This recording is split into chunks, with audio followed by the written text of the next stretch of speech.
Hi అండి, good morning. ఈరోజు perfect కొలతలతో అరిసెలు చేసుకుందామా. నేను 2 కేజీలన్నర రైస్ శుభ్రంగా కడిగి గాలించేసి నైట్ నానబెట్టుకొని మధ్య మధ్యలో వాటర్ అనేది చేంజ్ చేసుకున్నానండి. బియ్యంలో వాటర్ చేంజ్ చేసుకోకపోతే బియ్యం స్మెల్ వస్తాయండి. ఆ బియ్యం ద్వారా మనం పట్టించిన పిండి కూడా స్మెల్ వస్తుంది. అందువల్ల మధ్యలో మనం నీళ్లు చేంజ్ చేసుకోవాలండి. 2 కేజీలన్నర రైస్కి నేను కేజీన్నర బెల్లం తీసుకున్నానండి. తడిపిండి పట్టించుకొని వచ్చిన తర్వాత ఒక బౌల్లో ముందుగా బెల్లాన్ని కరగబెట్టుకొని వడకట్టుకోవాలండి. ఎందుకంటే బెల్లంలో నలకలు ఉంటాయి. వేరే పెద్ద బౌల్లోకి ట్రాన్స్ఫర్ చేసుకున్న తర్వాత ఇప్పుడు మనం బెల్లాన్ని పాకంలాగా ఇలా తెడ్డుతో కలదిప్పుకుంటూ లేత పాకం వచ్చేలాగా చేసుకోవాలండి. లేత పాకం వచ్చిందా లేదా అని తెలుసుకోవడానికి ఒక ప్లేట్లో నీళ్ళు వేసి మనం ఇలా చెక్ చేసుకుంటూ ఉండాలండి.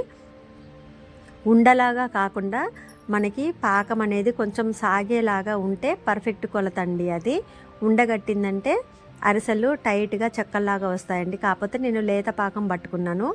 ఈ పాకం పట్టేటప్పుడే మనం టెస్ట్ చేసుకుంటూ ఉండాలండి, కలదిప్పుకుంటూ 5-6 సార్లు.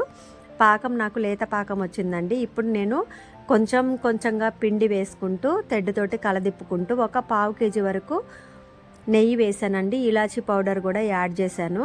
ఒక 2-3 స్పూన్లు ఇలాచీ పౌడర్ యాడ్ చేసి ఒకళ్ళ పిండి వేస్తూ ఉంటే మనం పర్ఫెక్ట్గా కలుపుకుంటూ ఉండాలండి, ఆగిపోకుండా. ఎందుకంటే పిండి ఉండలు కడుతూ ఉంటుంది. బాగా కలిదిప్పుకున్న తర్వాత ఇక మనం ప్యాన్ పెట్టి ఆయిల్ వేసి మీడియం సైజు చిన్న చిన్న పూరీలాగా అరిసెలు చేసుకొని మనం కాల్చుకోవాలండి. ఈ అరిసెలకి కూడా మనం నూనెలో వాడినటువంటి కవర్లు ఉంటాయి, లేదా బట్టలు తెచ్చే కవర్లు ఉంటాయి కదండి, వాటికి నూనె వేసేసి మనం చిన్న చిన్న పెద్దగా కాకుండా మీడియం సైజు ఉండల్లాగా చేసి చిన్న చిన్న పూరీలాగా చేసి కాల్చుకున్నానండి. నాకైతే పర్ఫెక్ట్గా వచ్చాయండి అరిసెలు. ముదురుగా లేదు, పాకం లేతగా లేదండి.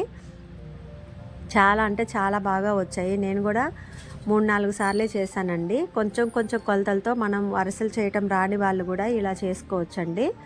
చూడండి, వీడియోలో చూపిస్తున్న విధంగా చాలా అంటే చాలా వచ్చాయండి. చాలా బాగా వచ్చాయి కూడా.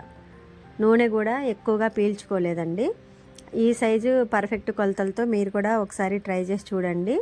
అంటే అరిసెలు చేయటం రాని వాళ్ళు కూడా చిన్న చిన్న కొలతలతోటి ఇలా పర్ఫెక్ట్గా ప్రిపేర్ చేసుకోవచ్చండి. Thanks for watching.